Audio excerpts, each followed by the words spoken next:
Hello guys! Welcome back to my channel. So in this video guys, i-update ko lang kayo tungkol dun sa package na pinapadala ko sa Pilipinas. Kung napanood niyo yung video ko guys na nagpapadala ko ng package by post. So natanggap na po ng mama ko. Ayan, thanks God.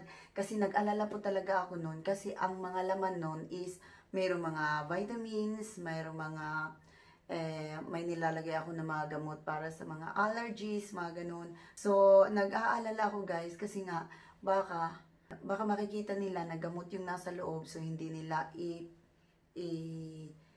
ipapadala. At saka yung pagpapadala ko nun guys is parang sulat lang kasi yun. Ordinary lang talaga. Hindi siya package talaga na pag mawala siya, pwede ko pa siyang i-complain na hindi natanggap ng parents ko, ganun. Talagang sulat lang siya, ordinary lang talaga siya. So, pag mawala siya, so hindi ako makapag-complain. So, ganun yun guys. Kaya medyo nag-alala ako nun. Kaya, ang sabi nung pinapadalahan ko is, after 10 days daw, matatanggap nila sa Pilipinas. Pero hindi nga siya natanggap guys. So, tawag ko ng tawag. Sabi ko, sige, i-check niyo sa post office, baka dumating na, ganun.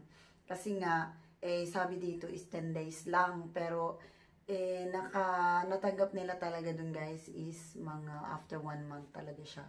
Pero okay lang yun guys kasi expected ko talaga na hindi naman siya ganun kadali na 10 days lang kasi alam mo naman medyo matagal-tagal din pagdating sa Pilipinas. Saya na rin ako guys na natanggap nila dahil kahit matagal at least natanggap talaga yung pinapadala ko.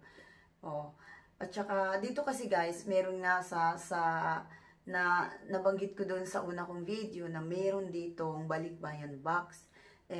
Magpapadala ka 2 months and 2 times a year sila nagpapadala, ganon. So, hindi ako makapaghintay guys. So, try kong magpapadala sa post office kung gaano katagal, magkano mababayaran ko, ganun.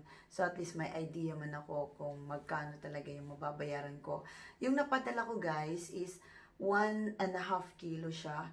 Ang nabayaran ko noon is 1,100 pesos. So, ayan, guys. So, okay na yun, guys. Kasi nga, kung magpapadala ko ng balikbayan box, ang halaga ng balikbayan box is 1,500 Swedish crowns. Nasa 7,500 pesos yon. Ayun. So, pero maganda magpapadala ng balikbayan box kasi nga, kahit ano ilalagay mo doon, so hindi mo na, basta punuin mo lang yung box. Hindi mo siya pwedeng, talaga guys, kung ano yung box, hindi mo na siya pwedeng, ganun ang form ng box mo, ganun lang talaga. So, level lang talaga siya. Hindi mo na ipatayo na parang maiba na yung form ng box. So, hindi pwede ganun, guys. Iba yung sa Israel dati, kasi nandun ako sa Israel dati.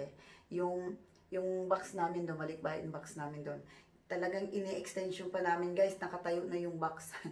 Tapos, nilagyan na lang namin, parang sinara na lang namin doon sa ibabaw kasi nga hindi na siya masara doon sa karton. Pero ito, kailangan nakasara talaga ng maayos. Ganon ang diferensya, guys. Ayun, guys. Yun na ang update. At natanggap na nila ang package ko.